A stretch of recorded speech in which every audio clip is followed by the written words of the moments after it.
San Francisco, California, the Golden Dragon Restaurant, November 8, 1967, Thursday night 9:47 p.m. There were 23 people in that restaurant when it happened, 23 witnesses to something that was never filmed, never photographed, never officially documented. The incident lasted 11 seconds. What occurred in those 11 seconds would be discussed in martial arts circles for decades, debated, analyzed. Some would call it a myth. Others would swear on their lives it happened exactly as described. But here's what nobody disputes: a 250-pound professional wrestler walked into the Golden Dragon that night looking for a fight. And he found Bruce Lee sitting quietly in booth 7, eating chow mein with chopsticks. What happened next changed how that wrestler, and everyone else in that restaurant, understood what real fighting actually meant. This is the story they've been telling in whispers for 55 years. This is what really happened on November 8, 1967.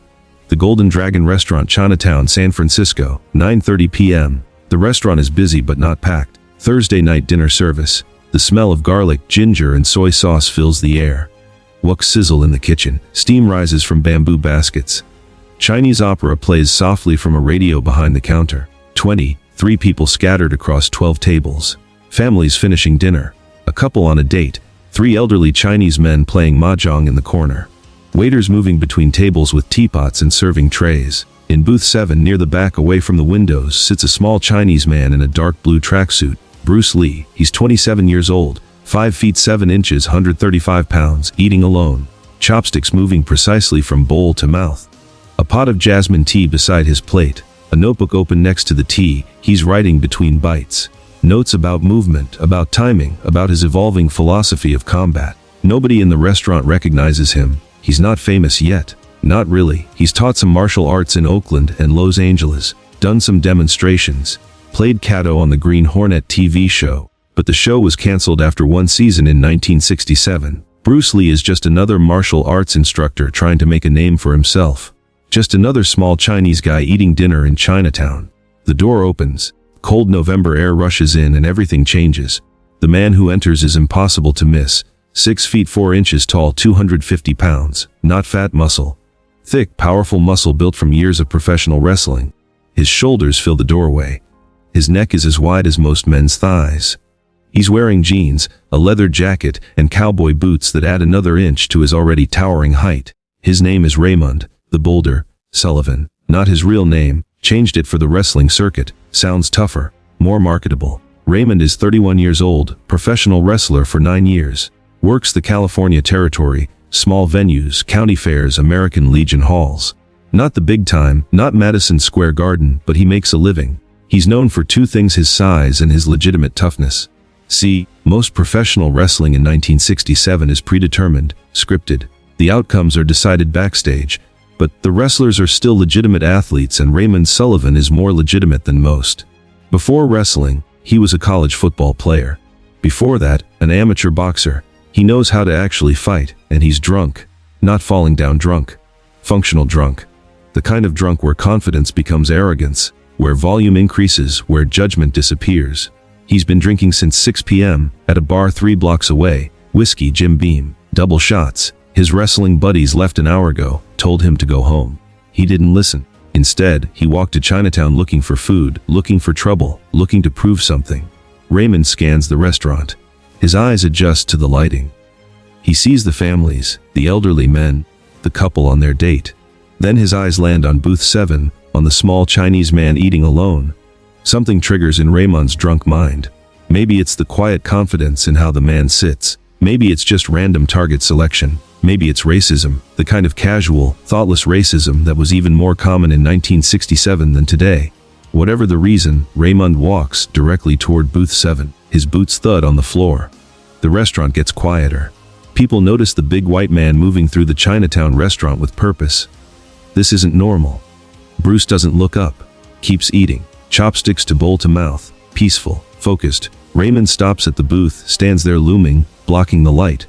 Bruce takes another bite, still doesn't look up. Raymond speaks. His voice is loud. Carries across the restaurant. "Hey, you." Bruce sets down his chopsticks slowly, carefully places them parallel across the top of his bowl. Then he looks up. His face is calm, neutral, waiting. "You do kung fu?" Raymond asks, not really a question, an accusation. Bruce studies him for a moment, Takes in the size, the stance, the smell of whiskey, the aggressive energy. I practice martial arts. Yes, his voice is quiet, controlled, accented but clear. Raymond laughs too loud. Martial arts, kung fu, all that choppy Bruce Lee shit. He pauses. Wet? Are you actually Bruce Lee? One of Raymond's drinking buddies had mentioned something earlier. Some Chinese guy on TV who did karate or kung fu or whatever. The Green Hornet show. His buddy said the Chinese guy was supposed to be tough. Raymond didn't believe it. Thought it was Hollywood nonsense. Stuntmen and camera tricks. Bruce doesn't answer the question, just looks at Raymond, waiting to see where this goes. I'll take that as a yes, Raymond says. You're that TV kung fu guy. Kato, right? I played that role, yes. Raymond leans against the booth. His mask makes the whole structure creak. Let me tell you something, Bruce Lee. TV kung fu and real fighting are two different things. The restaurant is completely quiet now. All 23 people are watching. Some pretending not to, others openly staring. I am a professional wrestler, Raymond continues. I fight for a living. Real fights. Not camera tricks. Not pulled punches. Real. Bruce picks up his teacup, takes a sip, sets it down. Professional wrestling is entertainment. Scripted. His tone isn't insulting, just factual. But Raymond's face darkens. You calling me fake? I'm saying the outcomes are predetermined. This is not controversial information. Raymond's jaw clenches. The alcohol and ego are mixing badly now. Maybe the outcomes are predetermined, but the physicality is real. The strength is real. And I guarantee you, little man, that I could break you in half before you could land one of your choppy kung fu moves. Bruce doesn't react, doesn't get defensive, doesn't posture, just sits there. Calm, present. You probably weigh what? 130 pounds. Raymond continues. I weigh 250. I got 120 pounds on you. You're too small to fight someone like me. This kung fu stuff only works in movies. One of the waiters approaches nervously. Older Chinese man, maybe 60. Sir, please, no trouble. This is restaurant, please. Raymond ignores him completely, eyes locked on Bruce. I'm not trying to disrespect you, Raymond says, though his entire tone and posture suggest otherwise. I'm just being honest. Real fighting is about size and strength. Always has been. That's why we have weight classes in boxing. That's why the big guys win. Bruce finally speaks. Size and strength are factors, yes, but they are not the only factors in real fighting. Yeah, they are. You believe this? Absolutely. I know this absolutely, Raymond says. I've been in real fights, street fights, back alley brawls. I've fought big men, tough men. Size always wins. Bruce nods slowly, considering. Then have you ever fought someone trained in efficient movement? Efficient movement. Raymond laughs. You mean dancing around? Spinning kicks. Movie bullshit. I mean economy of motion, directness, using your opponent's force and momentum against him. That's theory. Philosophy. When a 250-pound man grabs you, philosophy doesn't help. Strength helps, size helps. Bruce sets his napkin on the table, slides out of the booth, stands up. The height difference is shocking. Bruce at 5'7", Raymond at 6'4". Bruce looks like a child standing next to Raymond. The other diners tense. This is escalating. The elderly men in the corner stop their mahjong game. The couple on the date exchanges worried glances. One of the waiters disappears into the kitchen, probably to get the owner. Bruce looks up at Raymond, still calm. You genuinely believe size is the determining factor? I don't believe it. I know it. Then you should have no problem demonstrating this. Proving your point. Raymond's eyes narrow. You challenging me. I'm offering you an opportunity to validate your thesis. You say size determines the outcome. I say technique and efficiency can overcome size. One of us is correct. You want to fight me here. In a restaurant. Not fight. Demonstrate. You attempt to grab me, restrain me, use your strength and size. I will show you why this approach has limitations. The restaurant owner emerges from the kitchen. Mr. Chen, 55 years old, owned the Golden Dragon for 20 years. He sees the situation immediately. No fighting. No fighting in restaurant. You fight, I call police. Bruce turns to Mr. Chen, speaks in Cantonese, rapid, respectful. Mr. Chen listens, looks skeptical, argues back in Cantonese. Bruce responds, gestures to the space near the back of the restaurant, away from the tables, says something about demonstration and no damage and very quick. Mr. Chen looks at Raymond, then at Bruce, then at his restaurant full of nervous customers. He's calculating. A fight will damage his restaurant, scare customers, bring police. But this Bruce Lee is speaking respectfully, promising it will be brief, controlled. And honestly, Mr. Chen is curious. He's heard of Bruce Lee, knows he teaches martial arts. Wants to see if the small man can handle this giant drunk white man. Mr. Chen sighs, points to the back area near the kitchen entrance, space between the last booth and the wall, maybe 12 feet by 8 feet. Enough room there. Quick, no break anything, please. Come, you both leave. Raymond grins. This is happening. This TV kung fu guy is actually going to try.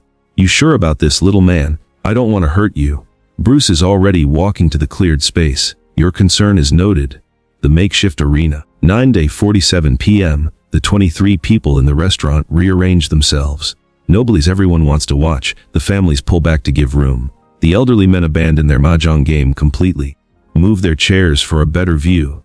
The couple on the date scoots their table aside. This is the most interesting thing to happen at the Golden Dragon in years.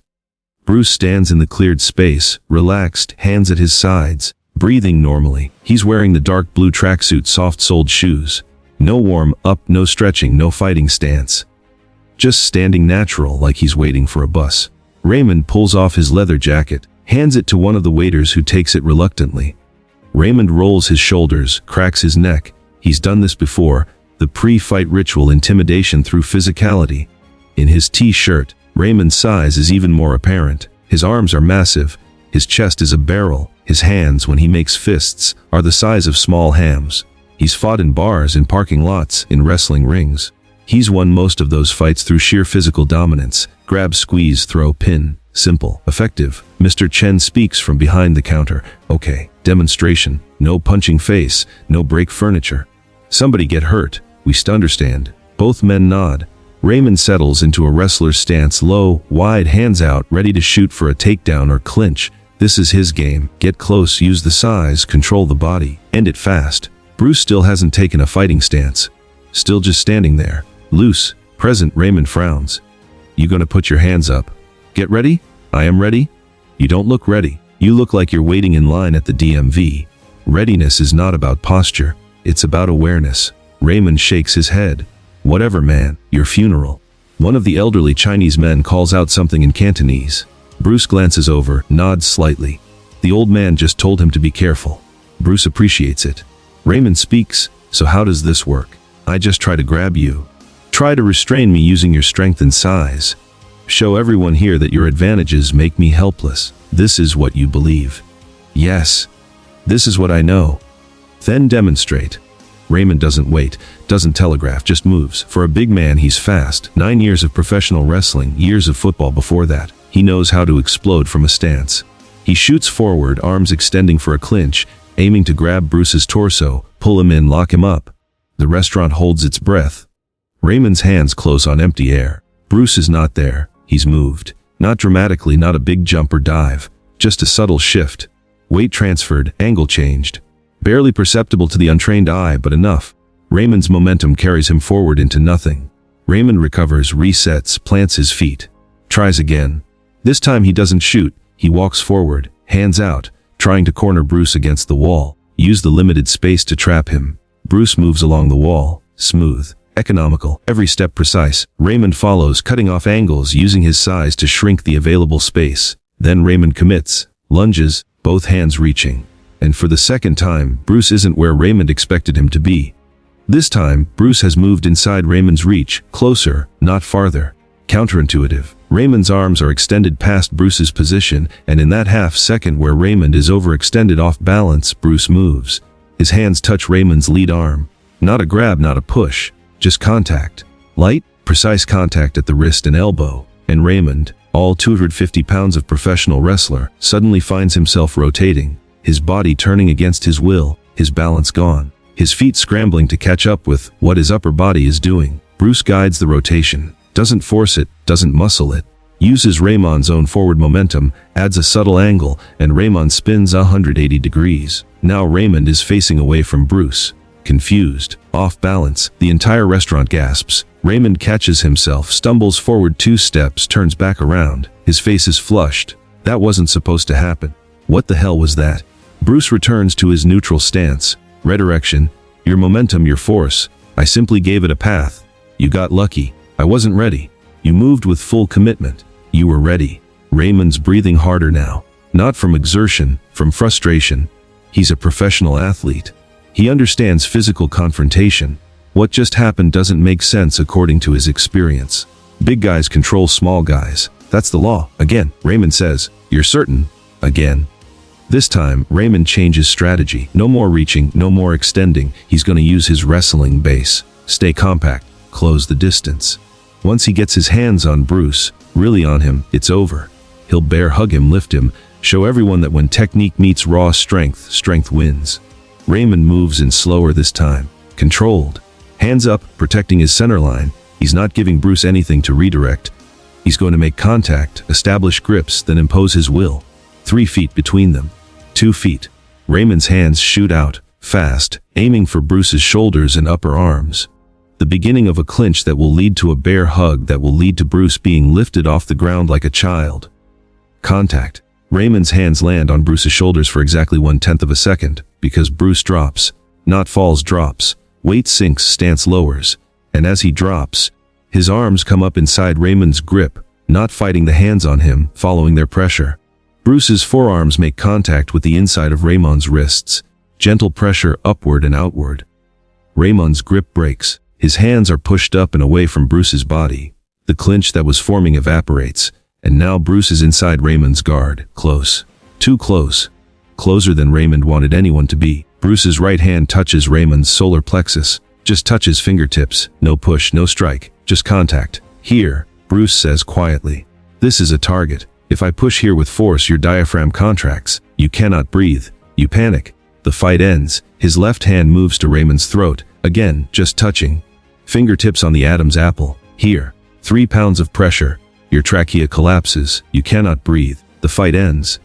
His right hand shifts to Raymond's floating rib. Here. 12 pounds of force at the correct angle. Your rib breaks, punctures your lung. You cannot breathe.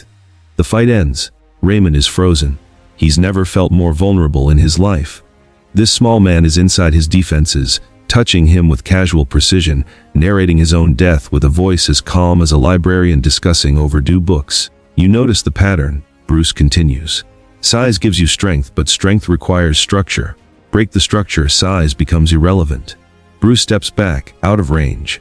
Hands return to neutral position. Raymond stands there, breathing hard now, not from physical exertion, from the psychological impact of what just happened. He grabbed at Bruce twice. Both times his hands found nothing. The third time he established a clinch, the thing he's best at, and within 1 second, Bruce had disassembled it and marked 3 killing targets. The restaurant is absolutely silent. No one moves. No one speaks. Even the kitchen sounds have stopped. Everyone watching is trying to process what they're witnessing. This isn't a fight, not in the traditional sense. There's no violence, no impact, no damage. But everyone watching understands they're seeing something profound. A large, trained, dangerous man is being systematically dismantled by someone half his size, without any aggression, any force, any visible effort. Raymond's pride is collapsing in real time. He came in here drunk and confident. He called out a small Chinese man. He challenged him. He was going to prove that size and strength trump everything. Instead, he's been made to look foolish in front of 23 witnesses. But Raymond is also, beneath the wounded pride, beginning to understand something. This isn't luck. This isn't tricks. This is skill. Real skill. The kind he's never encountered. One more time, Raymond says. His voice is different now. Less aggressive, more desperate. One more. I'll get you this time. Bruce tilts his head slightly, studying Raymond, reading him. Then you won't. But I'll show you why. Raymond charges.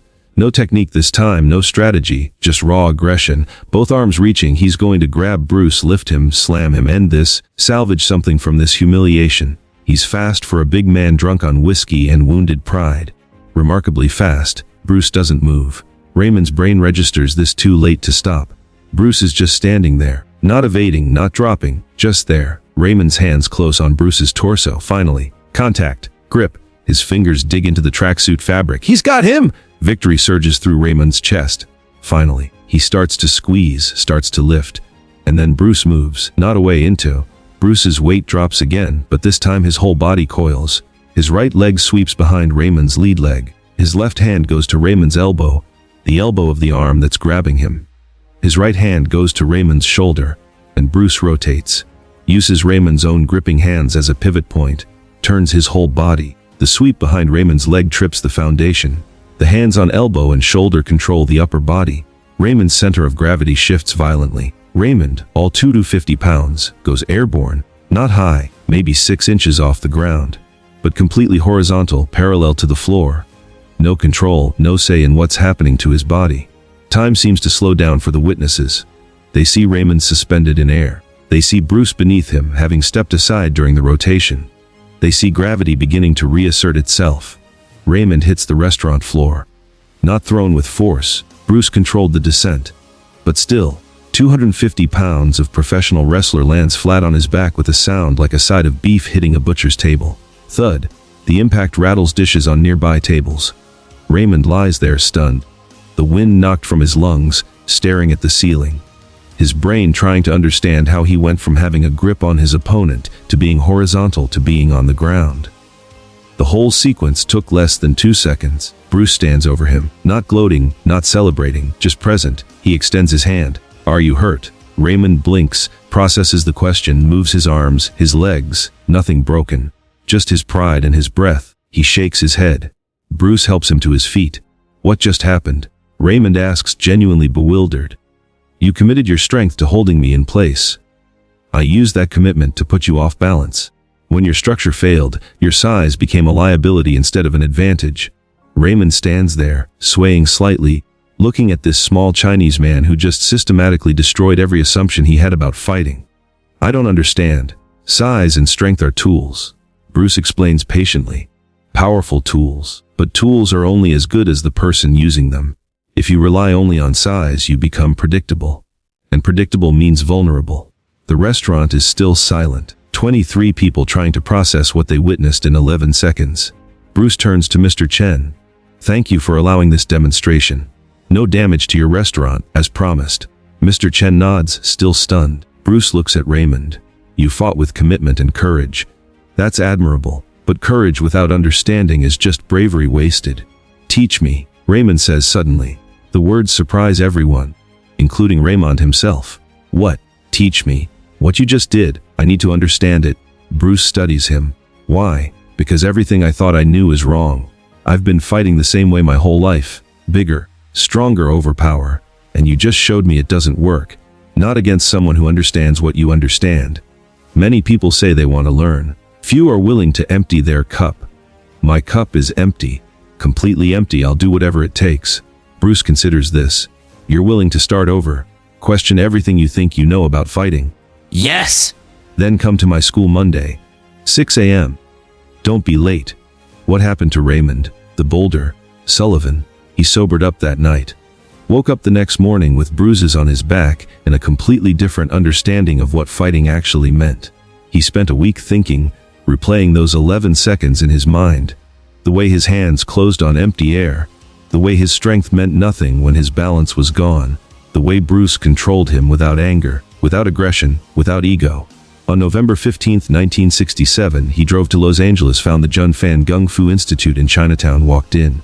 Bruce was there, teaching a class. He saw Raymond enter, nodded once, finished the lesson. Afterward, Bruce approached him. "You came. I said I would. Many people say things. Few follow through. I've been thinking about what happened all week. I need to understand what you did. Not so I can beat you. I'm done with that. I need to understand because everything I thought I knew was wrong." Bruce studied him. "You're willing to empty your cup, completely empty. Then we start Monday. 6 a.m. Don't be late." Raymond trained with Bruce for 8 months, November 1967 to July 1968. He never became a master, never reached Bruce's level. But he learned. He unlearned his reliance on size. Discovered that true power comes from structure, timing, and efficiency. He went back to professional wrestling eventually, but he was different. He moved differently, thought differently. His colleagues noticed, asked what changed. He never told them the full story. They wouldn't have believed it anyway. The Golden Dragon Restaurant, November 8, 1967, 10:15 p.m. Bruce finishes his fresh plate of chow mein, drinks his tea. The restaurant has returned to normal. The mahjong game continues. Families finish dessert. The couple on the date is laughing about something. Mr. Chen stops by the table one more time. "Mr. Lee, what you did tonight, very impressive, but also very dangerous. What if that man had pulled knife? He pulled gun. You still so calm." Bruce considers this. "If he had a weapon, I would have left." Fighting is not about proving points or defending ego. It's about survival. A knife changes everything. No amount of skill makes you bulletproof.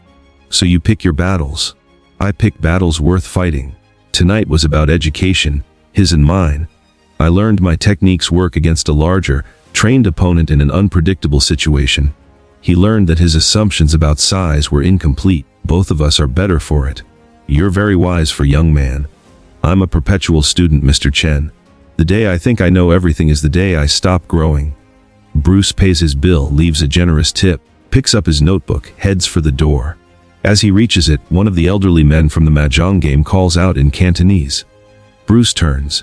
The old man speaks, his voice carrying across the quiet restaurant. Young Bruce Lee, tonight you showed us something we will never forget. You showed us that water defeats stone, not through force, but through persistence and adaptation. You are water. That big American, he was stone. Stone is strong, but stone is rigid. Water flows, water wins. Bruce bows respectfully. Thank you, Sifu. Your words honor me. No, your actions honor us. You represent Chinese martial arts with dignity, with control, with wisdom. This is what Kung Fu truly means. Not fighting, not violence, but discipline, knowledge, and humanity. The other diners have stopped to listen. Some don't understand Cantonese, but they understand the tone, the respect, the weight of the moment. Bruce bows again, deeper this time. Then he leaves. The door closes behind him. The November night is cold. Fog is rolling in from the bay. Bruce walks to his car, a beat-up 1957 Ford Sedan, gets in, sits for a moment. He thinks about the encounter, about Raymond, about the look in the man's eyes when he realized his entire understanding of combat was incomplete. Bruce starts the car, drives home to Oakland, to his wife Linda and his young son Brandon, who is 2 years old and sleeping peacefully, unaware that his father just validated years of training and philosophy in 11 seconds at a Chinese restaurant. The legacy, the story of what happened at the Golden Dragon on November 8, 1967, spread slowly through martial arts circles. The 23 witnesses told people. Those people told others. The story morphed slightly with each telling. Some versions had Bruce fighting 5 men, some had him breaking bones, some had police involvement. But the core remained consistent. Bruce Lee, 135 pounds, systematically dismantled a 250-pound professional wrestler without anger, without injury, without ego. Raymond Sullivan told almost no one. When he did, years later, people thought he was exaggerating or lying. A man his size admitting defeat to someone so much smaller. It sounded like a movie plot. But it wasn't a movie. It was real. 11 seconds that changed 2 lives and validated a philosophy that would eventually change martial arts forever. Bruce Lee went on to become the most famous martial artist in history. He made movies that inspired millions. He created Jeet Kune Do, a philosophy of combat that transcended style and tradition. He died too young in 1973, just 6 years after the restaurant incident, only 32 years old.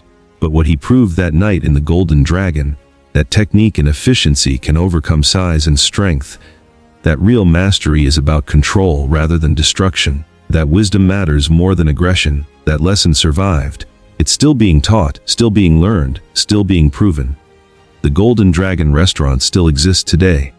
Booth 7 is still there. On the wall beside it hangs a small black and white photograph of Bruce Lee taken sometime in 1967. Below it a brass plaque reads, "Bruce Lee sat here, November 8, 1967. The current owner, Chen's grandson, sometimes tells tourists the story. Most don't believe it. No video footage, no photographs of the actual fight. Just the fading memories of witnesses who are mostly gone now. But every so often, an old person comes in, orders tea, sits in booth 7, and when asked why that specific booth, they smile. I was here that night. I saw what happened. I saw a small man make a giant look foolish without throwing a single punch. I saw real kung fu, real mastery, and I've never forgotten it." The story refuses to die because it's not really about a fight in a restaurant. It's about the moment when philosophy becomes reality, when years of training are tested against raw aggression and size, when the student becomes the teacher without ever meaning to. It's about 11 seconds that proved everything Bruce Lee believed and changed martial arts forever. And it's about a 250-pound wrestler who learned that the most important battles are the ones you fight against your own assumptions. November 8, 1967, the Golden Dragon restaurant. The night size met technique, and technique won. The night a giant became a student, and a legend was born.